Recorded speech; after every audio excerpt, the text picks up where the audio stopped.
yesterday. They're going to go get their Letterman jackets again. The Indianapolis Colts are 2-6 against the Titans since Pat McAfee came up here and did his wrestling announcement. And the Jacksonville Jaguars, they haven't had back-to-back winning seasons since I was a senior in high school.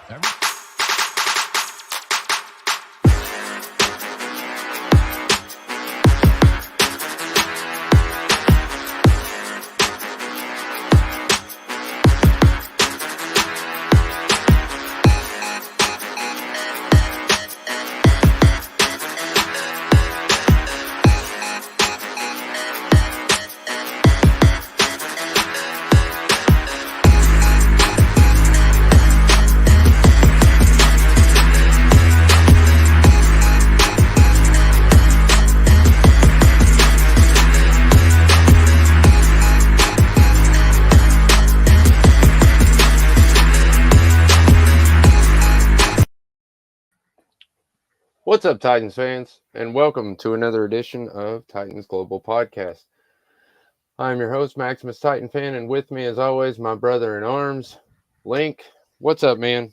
Good to be here, guys, on another Feel Good Friday. I'm excited to get into this. We're going to talk about the matchup a little bit this coming up Sunday. Also going to talk about kind of what the future holds and maybe some little random tidbits here and there. But as always, make sure to comment, make sure to like, make sure to subscribe. We want to involve you guys as much as possible. This is for you, so make sure to get in on the action tonight. Yeah, man, and that brings me to my first thing I want to talk about tonight is last week. We ask you guys to watch on YouTube every week, like and subscribe, all that stuff. And last week, what's up, man? Last week we had a really good turnout. We got, I think, 7 new followers on YouTube, which isn't that much, but we're small. That's right. So I would like to challenge all my people. I want to see 10. Can we get to 10? Can we get 10 followers this week? That would be sweet. All right. I like it. I'm going to move on from that. I don't want to sit here acting like I'm begging or anything. But to be honest, we're going to talk a little bit about the game, but the game is, I mean, it's not pointless. Don't let me say that. But the score is, the outcome kind of is, other than the fact that we might spoil someone's day, which that's right. Wouldn't be terrible. I mean, I wouldn't hate it if we beat the Texans and the Jaguars. I'm just saying. Yeah, I mean, they come in here 2 weeks ago to Nissan Stadium. Got the win in overtime. A little bit of an ugly game for the Titans. Biggest story this week coming into this one is it looks like Levis is on track to start. I think he's going to go in this one from everything I'm hearing. Yeah, he wasn't even on the final injury report. Nope. So that is fantastic. I'm glad to see the young man back. Although I hate to see him come back at this game just because, that's kind of where it started. But that's all right. Yeah, Terrence, I wouldn't mind that. Let's go ahead and win the next 2. Like I said, I'm fine with that. Yeah. And, Vrabel said he made a point Wednesday that, these road reps are going to be important for him. And I was kind of at the juncture of I wasn't mad either way on the decision just because, yes, I want to see Levis get the extra reps. I don't know how much good that's going to do him in these last 2 games. But I mean, I just want to see the kid play. I mean, just to be completely honest. But then on the other side, the tail end of the coin is – with this offensive line, are they kind of just putting him back in danger? So I don't know. The biggest thing for me is going to be the protection just has to be there these last 2 games. You can't afford something serious to happen just that carries over into the offseason or carries over into next year. So just making sure the protections are right, just making sure that he's comfortable back there, that's going to be the biggest thing for me this week. Yeah, 100% agree, man. What's up, Tweezy, by the way? Sorry, I didn't recognize. Yeah, man, I'm kind of the same way. I'm 50-50. I mean, I don't really think he's going to get a lot of plays or valuable reps, I guess. I mean, it is every rep's. I don't know. It's kind of hard for me because I guess I'm just nervous, you know? Yeah. I mean, it's in a room full of rocking chairs, Yeah, It's I way mean, too low. this year has kind of felt like anything that can go wrong is going to go wrong, and I don't want to see that pattern continue going into these last ones. But yeah, again, just make sure he's safe back there. Yeah, I will say this huge positive. I hate this idea, by the way. I mean, I like Malik. Don't get me wrong. I want to see the kid, do well. I like all young kids to do well, especially underdogs. I have a tendency to root for underdogs. I don't know why, but I just don't see him starting. Yeah, No no, way. I mean, I would have preferred to see him over Tannehill last week, if I'm being honest. But this week, I mean, I think just with the mentality that Levis has and just the things he says as far as where I come from, if you're healthy, you play. I mean, don't take that away from him. I mean, if he feels comfortable getting out there and he's a go and he's cleared by the medical staff, I mean, if he's heck bent on it, I say just turn him loose. I mean, at this point, why not? Yeah, and I'll say this: D Hop will more than likely get his 1,000-yard rep on this game if Will Levis plays. We all know he likes to target D Hop a lot, and I expect him to hit it. Yeah, I think so too. And Tim Kelly was actually asked about that when he was up at the podium, and he said that he's been one of the more consistent things on this offense, which I would agree with. But he also said that he wants to see him hit that 1,000 mark, but he's not going to force it. And sometimes this year I've felt like it's kind of been forced a little bit to DeAndre Hopkins. So like he said, it should come naturally. It will come naturally. Just let it happen. I don't want to see 15 targets for Hopkins this week. I don't think it's necessary. But yeah, here's to hoping he gets it and gets a win on top of it. Yeah, man. It's the same story with the Titans. We've always been running back rich and wide receiver poor. It's just the way we've ran for 15, 20 years. But now we actually have a decent, legit wide receiver 1/2, however you want to word it. But Yep. point is, man, get him some help in there. Yeah, I love Burks. Don't get me wrong. I do. I'm not taking anything away from the young man, but for me, it's just I'm kind of I don't know. I just don't see a whole lot of I don't see a whole lot of good. I don't see enough good. My boss says this all the time. When you do something bad, you have to do a whole lot of good to make up for that bad Yeah. because everybody thinks about the bad. Yep.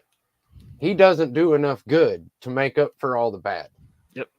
My boss Yeah. says that all the time, and that's his main thing for hiring and firing people. It's actually a pretty good concept. Yeah, and I'm with you. I just haven't seen it. I mean, again, he's got the physical attributes. I think he's got a pretty high ceiling. We just haven't seen him reach that. And I know, maybe that has to do with injuries and whatever. It just seems like the dude's never had a chance to really stay on the field for a consistent amount of time. And when you're out for 2 to 3 weeks, you're not just losing practice reps. I mean, you're losing conditioning. I mean, it all kind of comes together for a perfect storm. So just I want to see him succeed. I really do, and I think that he can. But we talk about it all the time. You've just got to see that consistency. Yeah, absolutely, man. One of the other things we want to talk about are the guys that protect Will Levis. Yeah. One of them in particular that we're going to talk a lot about misconceptions tonight. And one main misconception is that Aaron Brewer is decent or average or anything but terrible. So let me lay down some stats for you. He's played 100% of our snaps, which is 941. He's allowed 6 sacks, which doesn't sound like a lot, but it's actually second among starting centers.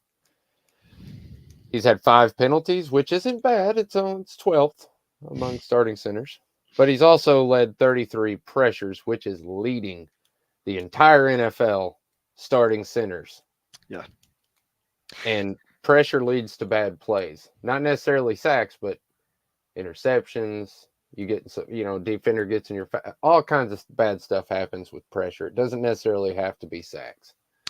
Yeah, and I'll say this too. I think if Will Levis doesn't come in and start this year, if that Tannehill injury doesn't happen, I think he allows the most sacks by a very high margin. Just because with Will Levis, he's able to throw the ball out of those sacks. I mean, we've seen him do it multiple times since he's been starting. I Yep. don't know how many of those would have been allowed by Brewer, but we've seen him do it so many times. I would dare to say at least 3 or 4 of them would have been. So to me, I just feel like those numbers could be a lot worse if you didn't have Will Levis at quarterback. Yeah, man. I mean, you saw it last week, and I was actually kind of proud of Tannehill because he didn't fold up like he was in the beginning of the season when I was saying we should bench him. But he did. I mean, you can call him mobile because he can run for those first downs. But as far as like being mobile in the pocket, Exactly. not really his strong suit. Yep. And yeah, we saw it last week. Will Levis just has the body strength and the flexibility, and just being young helps a lot. Yeah. When you're 35 and you're trying to play the game that a 23-year-old's playing, it's a completely different story. Yeah, I mean, at that age, you almost have to be a pure pocket passer. And I'm not saying, I mean, Tannehill still has his legs. I mean, he was a wide receiver at one point in college, so I mean, he's got the ability. But like you said, I mean, at that age, you've got to become more of a pocket passer. And like you said, I don't see him. I've seen him step up at times, but he's not stepping up looking to throw. It looks like he's stepping up just to evade the pressure, and he takes his eyes off downfield. So. I don't know. Again, I wish Tannehill the best, and I'm not going to say anything else bad about him. But this is Will Levis's team now, so I'm okay with that. You want to know the main difference between Will Levis and Tannehill? Go for it. Completion yardage. Yeah. Tannehill's average completion yardage is like 7 or 8 yards, I think, for the season. Will Levis's is like 21 or 18. I mean, it's right around 20. Yeah. Which is ridiculous. Yeah. I mean, it's good, ridiculous. Yeah. That's the main difference right there. I mean, again, you saw it last Sunday. They had to change their entire game plan of what they've been doing the last 2 or 3 games because they can't hit the deep ball well. Yep. And that stinks, man. I hate that for him. But he can be a great backup somewhere. Oh, yeah, for sure. Not here. Yeah, and I wanted to touch too, just while we're on the subject of protection and doing what they can. It looks like Jonathan Grenard was ruled out as of like 4 hours ago. Going back to that game, the last one that they played, he came up with 6 tackles, 2.5 sacks, and a tackle for loss. So him not being there, I mean, he's probably one of the biggest weapons they have on that defensive line for Houston. Him and maybe Will Anderson, but him being out, I feel like that's going to help a lot because he just seemed like a game wrecker the last time they played. So hopefully they can cover whoever else is out there, but they struggled with him in the last one. Yeah, you know what? I actually missed that. Yeah, that's pretty good on you, man. But yes, you're right. He was a game wrecker last time we played. That was rough, man. I'm sorry. I just. Yeah. Oh man, since we're talking about quarterbacks though, let's bounce off the Titans for a second and talk about just some NFL news. Russell Wilson. Ooh. Just a wild story. I mean, you hear about stuff like this in the NFL, but you rarely hear it, straight out of the players' mouths or straight out of reporters that are AP, which is just crazy. But anyway, he was told basically lower your incentive deals or take a pay cut or we're going to bench you. And he said no. And he got benched, which is terrible. I mean, it's absolutely despicable from the player's point of view. But an awesome stat I found was that Russell Wilson is going to walk away from the Broncos with $142 million. And he only got 11 wins. Yeah, I mean that's unacceptable. And I didn't like the Broncos bringing him in initially. I mean, I'm not going to bash the guy's character. I've just seen some things that might be a little bit fake from his end. But I mean that that's beside the point. I mean, he basically just said, I want the money that I was guaranteed. I don't want to change anything. I'm not going to take a pay cut to bring in more weapons. And they said, fine, we'll just bench you, which is a pretty gutsy move by the Broncos at this point. I mean, that sends a message to the entire team of like this program isn't about one player. This is about a team unit. So honestly, I've got no problem with it. Even if I was a Broncos fan, I think I'd still be sitting there saying, well, I'd rather see the team be successful than just Russell Wilson be successful. Absolutely. So yeah, I totally agree with the decision by the Broncos, and we'll see what happens. But it just doesn't seem like right now that he's going to take any type of pay cut whatsoever. Yeah, and all the Titans fans should recognize that Tannehill did it last offseason. Yep. Henry did it early in the season. Byard did it early in the season. Yep. These are perennial guys. These are our top guys.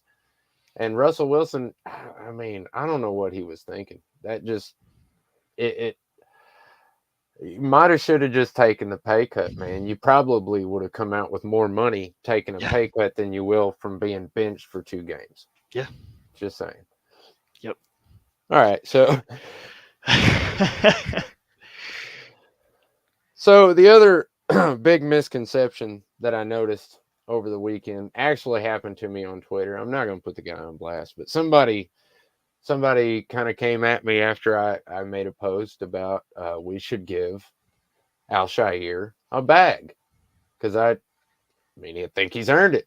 I think he's earned him a big old Santa sack, if you ask me. But, you know, he called him average and compared him to Tart. And I was like, whoa, man, those are 2 big different situations there. I mean, Teair Tart is great, and he does a specialty for us on the defensive line, but he don't even play 100% of the snaps. Right. Which is just, I mean, come on, man. Anyway, let me run down some Al-Shaair stats for you this season already. 145 tackles, 8 tackles for loss, 4 passes defended. By the way, 2 of those were over 40 yards against a wide receiver. 1 fumble recovery, 6 quarterback hits, 2 sacks. He only has 13 missed tackles over the entire season.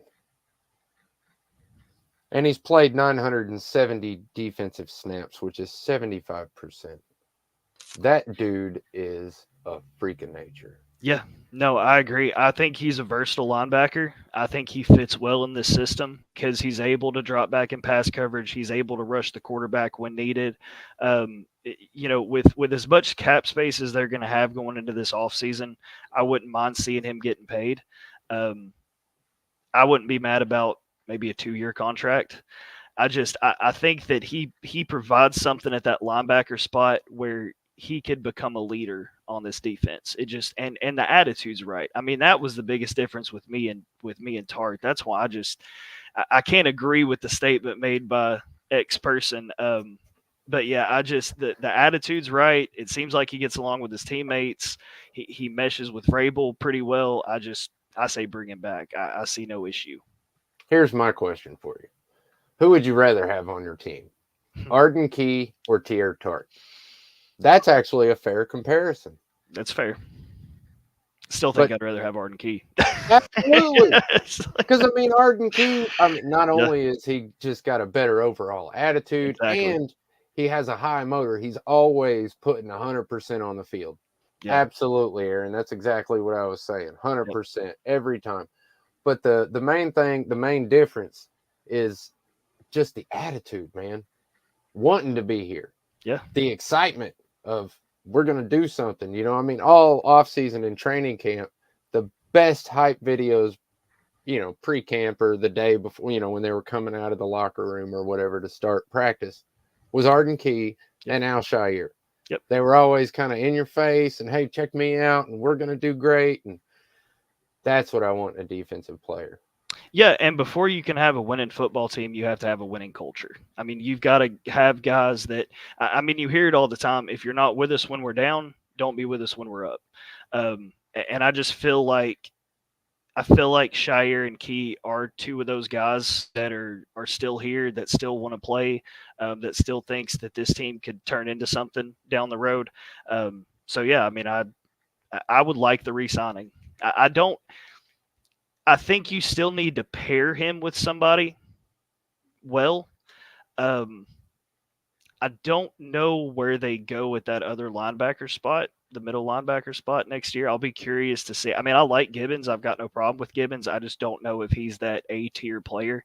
So I'll be curious to see who they bring in. But I mean, if you bring in a guy that can take some pressure or take some defenders, I guess blockers, I should say. If you can take some blockers away from Aziz, I think he has an even more successful season next year. Yeah, man. I mean that's really it. Yep. Aziz isn't even as great as he could be. Yep. Because he doesn't have. By the way, Keith Bullock was one of the greatest linebackers I've ever had the pleasure of watching on a regular basis. These are Keith Bullock numbers. Yeah. The only difference is interceptions. Keith always had Yep. good interceptions. He had amazing ball skills, especially for a linebacker. Yeah. But you don't see that in linebackers very often. That's why he was known as Mr. Monday Night. And this is an interesting one, just to keep going on the defensive line. Everybody seems to have an opinion about this because he's 32 years old, but he's having a career season. I already said my piece. Everybody should know where I stand on that. Where do you stand? Oh, for Autry? Yeah. Oh, I'm all about it. I mean, I think he's one of the more successful people on the line right now. And we've seen him perform with Simmons out and show that, I can do this. I can do this On by my myself own. if I Yeah. need to. Yeah. And that's been huge for me. I mean, I have more respect for him now that Simmons hasn't been playing than I did prior to that. And I had a lot of respect for him then. So yeah, I'm all about Autry. I say bring him back too. There's not. I think your biggest issue right now is probably secondary. I don't see a lot of issues on the defensive line. It's just the secondary just can't hold up, and that's hurting what the defensive line can do. Yeah, I'm gonna be real honest, man. That's one of the things that I'm kind of hoping we take care of in free agency. Yeah. I don't know how great of options there's going to be. I haven't looked very much into that. I've looked into wide receivers because that's another one I want. I want 2 or 3. I've got 2 or 3 names I'm looking at the top of the board that the Titans better go get. But we'll see. But yeah, I think we should get a top tier cornerback. We have to, man. Oh yeah. Yeah. That's the only thing keeping our defense from really being elite is that other side lockdown. I think SMB could be a good number 2. Yeah. And we got McCreary in the slot. Yeah, and SMB he's going to be back this week. He had no designation on the injury report, so it looks like he's going to play. So I'm excited to see what he does these last couple games. But to say one more thing on Autry, I thought it, but I had to make sure. But he does lead the team in sacks, so he's got 11.5. Landry's right behind him with 9.5. So yeah, I don't see how you couldn't bring him back for another run at it for sure. Yeah, man. But in the secondary, so going back to that. I had some stats on Trey Avery. I know I dogged on him a lot last week. And now that I've looked at this, I think it's kind of warranted. So he is one of 11 players who have allowed 6 touchdowns. Biggest difference is he's played 211 snaps. The next closest snap count is 325. That is a problem. I mean, that he's a liability in the backfield at this point. And I was saying this about Fulton. And I mean, they've just had no luck whatsoever in the secondary position. So going back to your point, I don't know if it's Kool-Aid, I don't know who it is, but you got to get it figured out come this offseason. Yeah, dude. It's a mess right now. And yeah, when I looked at that stat, I saw the same thing. And I literally just had a reaction of, damn. Yeah. I mean, I didn't know what else to say to it. I was just like, holy moly, that is terrible. Yeah, I knew it was bad. Because like I said, I dogged on him last week, but I just didn't realize how bad it actually was till I saw it. That really puts it in perspective. 12 snap difference. Yeah. That's insanity, man. Yeah. I mean, that's bad at a large rate. Yep. Yep. But again, SMB's back this week, and this Yeah. is still and to touch on that too, this is still a Titans team. They're last in the league with only 4 interceptions. Last in the league. I think the next closest has like 6. But that's got to change. There's just no cohesion in the secondary. It just doesn't feel like they're playing off each other.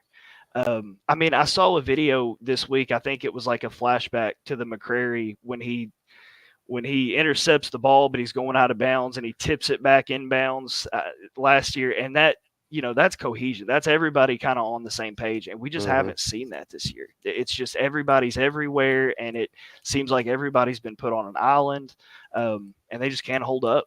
So it's been a problem. And going back to, we said, I think 7 one-score games they've lost this year. And the secondary is probably to blame for the majority of that. Well, I mean, yes, and I mean, I have to give a lot of the credit of the defense being bad to defensive coordinator Shane Bowen. Yeah. I hate to bag on him, Ben, but it was very clear. It was clear to me anyway, because I watched Schwartz when he was with us way back in the day with Fisher. He had a great defense, and he used the same philosophy in this defense, but Shane Bowen isn't really using it to a well. The way he always did is he had tough corners. Yep. They were quick enough to cover, but they were tough. Yep. And then he would blitz hard, usually on the edge or up the middle, which was very effective because you don't have to have great cornerbacks. You just have to have good ones that can cover 3 or 4 or 5 seconds. And the defensive end is already around the corner and ate the quarterback alive. Yeah. The problem is we can't seem to get to the quarterback. Yeah. So that True. defensive philosophy does not work very well when you can't get pressure on the quarterback, because then he's just lighting you up, man. Like, it just doesn't work. And Shane Bowen hasn't shown anything that he can adapt. Well, and that's what I was going to say. I haven't seen any changes, and I just don't feel like the schemes are what they need to be at this point, because it didn't work initially. Nothing was changed. You're still failing. And I credit the lack of interceptions to scheme as much as I do lack of talent, just because a lot of your interceptions come off, a linebacker dropping into coverage at the right time. It comes off, reading a play. It comes off just, this is what we think they're going to do. And he just doesn't seem capable of predicting what the offense is, what the opposing offense is going to do. I haven't seen that from him. But that's Vrabel's guy. So here he is. Yeah, I know. Yeah. I get a lot of people that are just like, what? Why do you not like Shane Bowen? Never mind. To talk about the game a little bit, though, one thing that I'm really happy about is that we get to see the matchup that we all wanted in the beginning, which is the C.J. Stroud, Will Levis beginning. Yep. We haven't seen the Levis and Trevor Lawrence yet, but we've seen him with the Texans, but Stroud was out. I really wanted to see this matchup.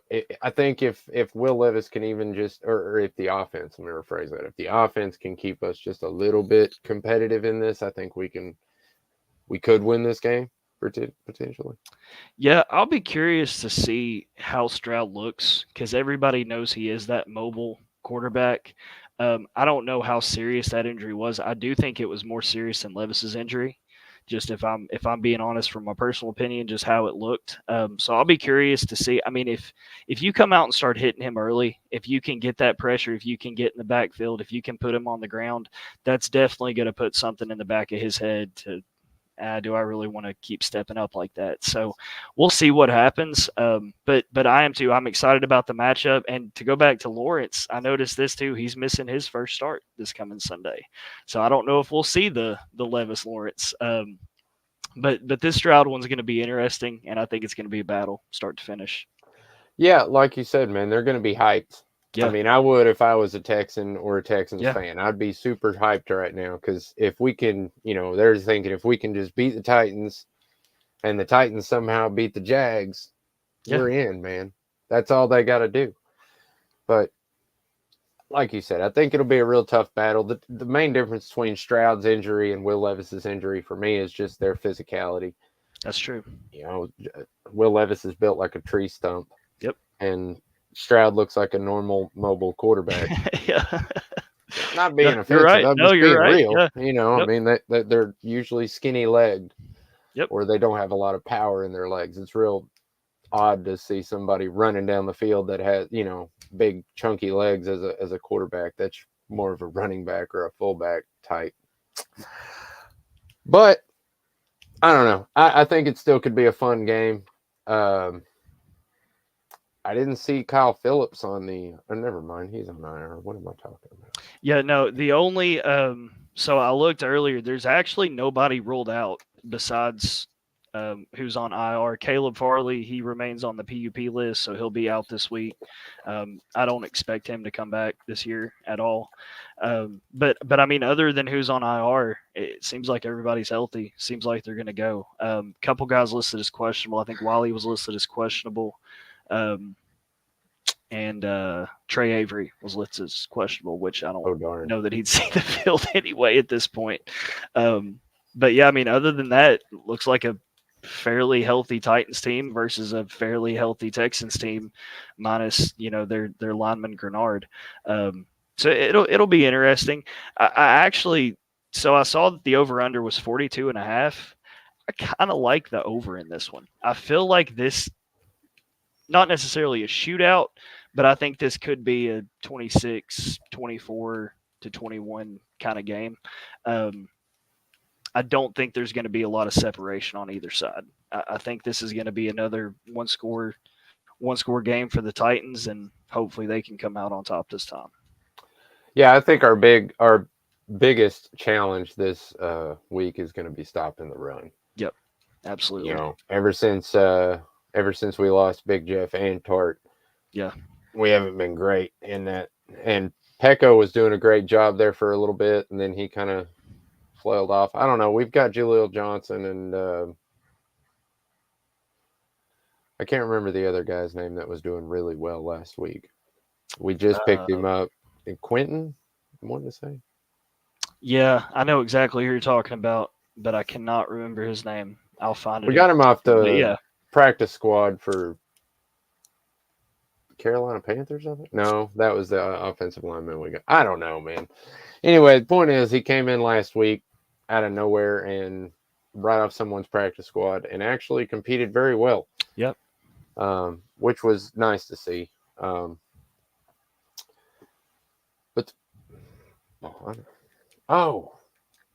that's his name. Bohanna. That's right. Yep, Quentin Bohanna. Thank you, Tweezy. Yep. So yeah, man, he did really well. Defensive line did all right. Yeah, like you said, man, we had some big plays in the first Texans game. I don't think it's going to be much different. I do think D-Hop's going to be trying again. They'll probably push that a little bit just because, even if the coach doesn't want it, I'm sure Will Levis and D-Hop are going to push it just because it's the Texans and he wants to, show out for them or whatever. It'd be a good game to do it. I will say, and I'm going to keep saying it till I'm blue in the face. I think Tyjae Spears is a better fit for this type of game than Derrick Henry is. You're gonna hurt people's feelings now. I'm kind of just, I kind of don't care anymore. If I'm being honest, I love Derrick Henry, I do, and I'm so glad that he had a great game last week. But I'm done with it. Let's talk about it, man. I'm done with the runs up the middle. I'm done with the Derrick Henry out of shotgun. I'm done with the split back at this point. I want to see Tyjae Spears as a single back take the carries. We're at the point where the Derrick Henry experiment is just not working, and I'm tired of it. I'm absolutely I'm tired of seeing him get hit 2 yards behind the line of scrimmage. I'm tired of the offense not being able to pass off rushers, pass off, run defenders. It's frustrating. So put somebody out there that can make somebody miss or you might as well just not run the football at all. I either want to see Tajay Spears take at least 85% of the carries this week, or I want to see them just not run the ball whatsoever. Just go out there and pass it all day. It's frustrating at this point. It is. Yeah, man, and I'm sure you saw the social media talking about D'Onta Foreman. Yep, I did. And I posted up the video of him running the I think it was like a 40-yard run against the Cincinnati Bengals playoff game. The very next play was picked off by Tannehill. Point is, I would love to see D'Onta Foreman on the Titans next year. Yeah. And a lot of people were saying, "Oh, we were much better. We had a much better line back then." And was it the line though? Because in my opinion, it was Arthur Brown's run scheme. Exactly. He had a very, I wouldn't say exotic, but different run scheme than most people used. He used a lot of outside zones, stuff like that, and it was very successful. Yep.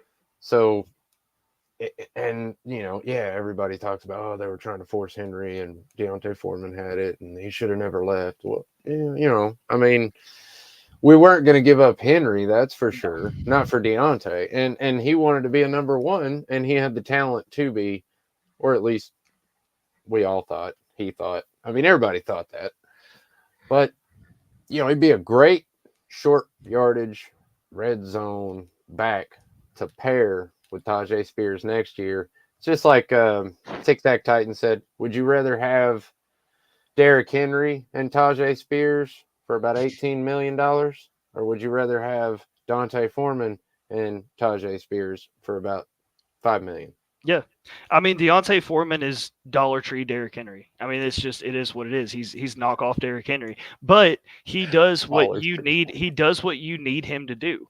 He's a short yardage threat and he's a red zone threat, which is all Henry is at this point. If we're being, and I don't care if it's Henry, I don't care if it's the scheme, I don't care what it is. That's all Henry is right now, is a short yardage threat and a red zone threat. I don't see the breakout runs that we expected to see from him this year. So I mean, yeah, if you can go get, I was looking, I had his market value listed $3 million. If you can get D'Onta Foreman for $3 million, go get him. I mean, at this point, that's what you're looking for. And I understand, that maybe you want to get a little bit younger at that position, but he's not your starter. That's the point. Tajay Spears is the starter, and he can come in those short yardage situations.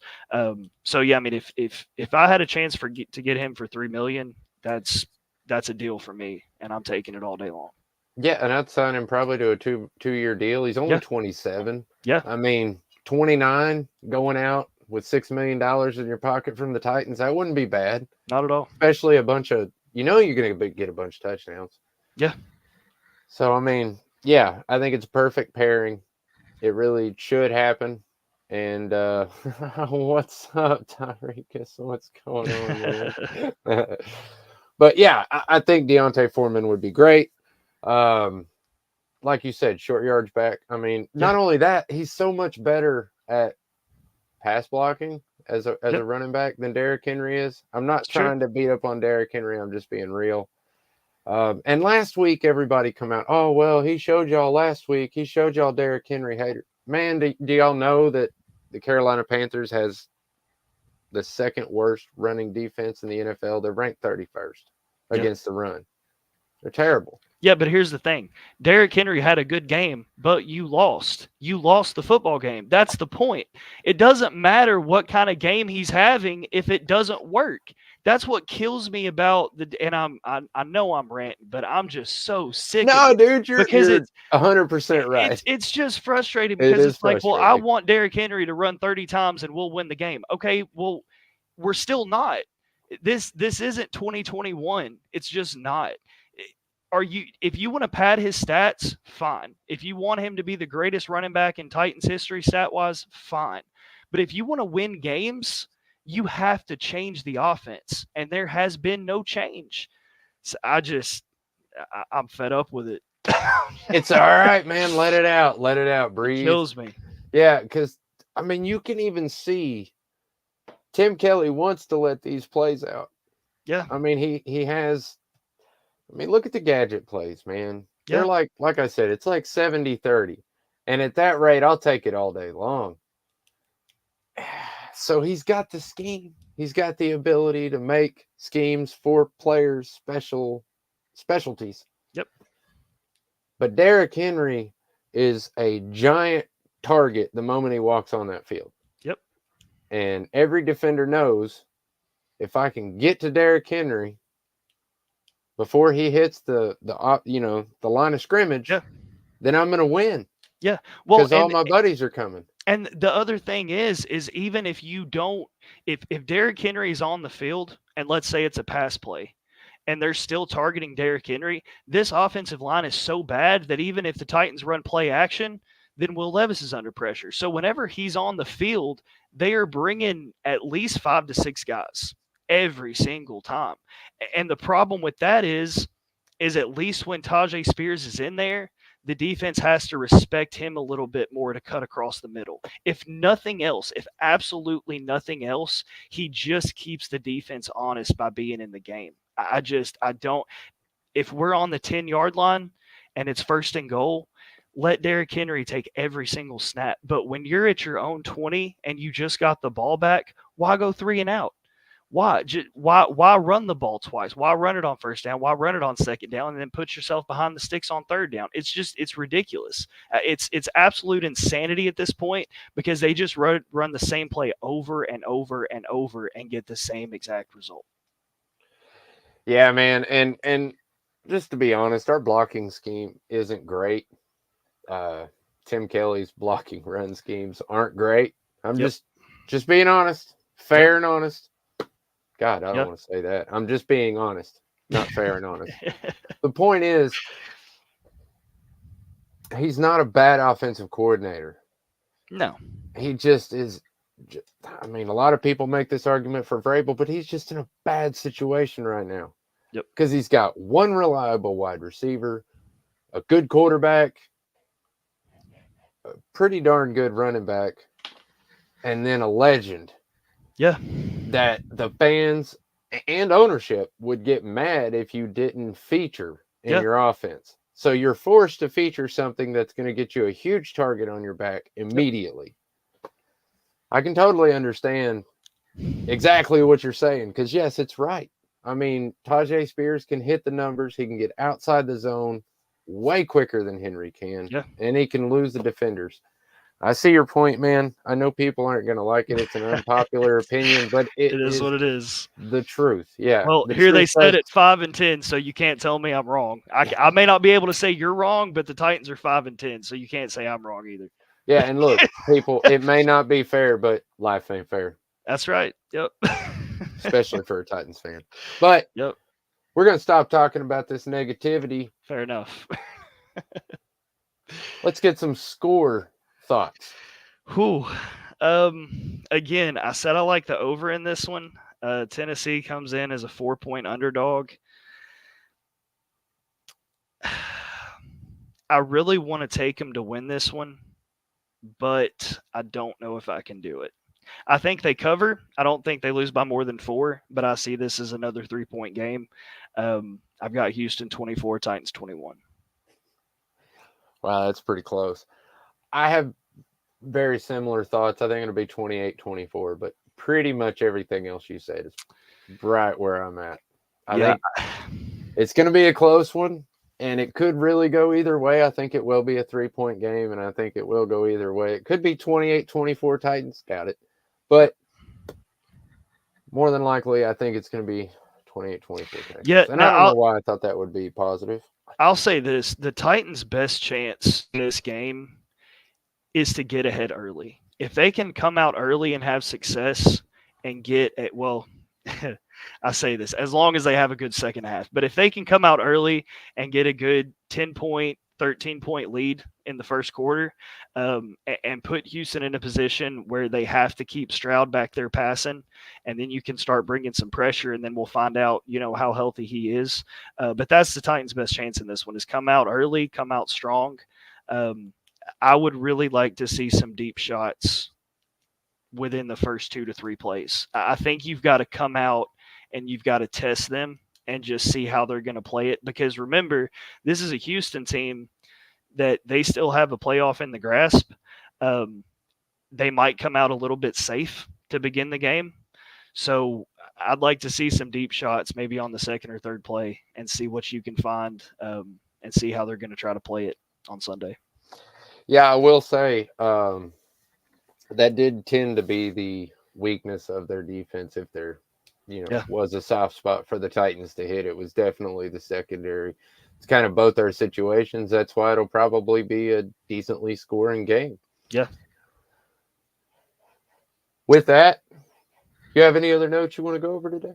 No, I think I'm good. I'm watching for Landry again this week. I really want to see him keep performing at a high level. He would probably be my X factor. I was trying to think of an offensive one, and I really don't want to use Spears. I want to see Chig keep performing. I think it could be another big day for him. So we'll see what happens, but I think I'm pretty much set.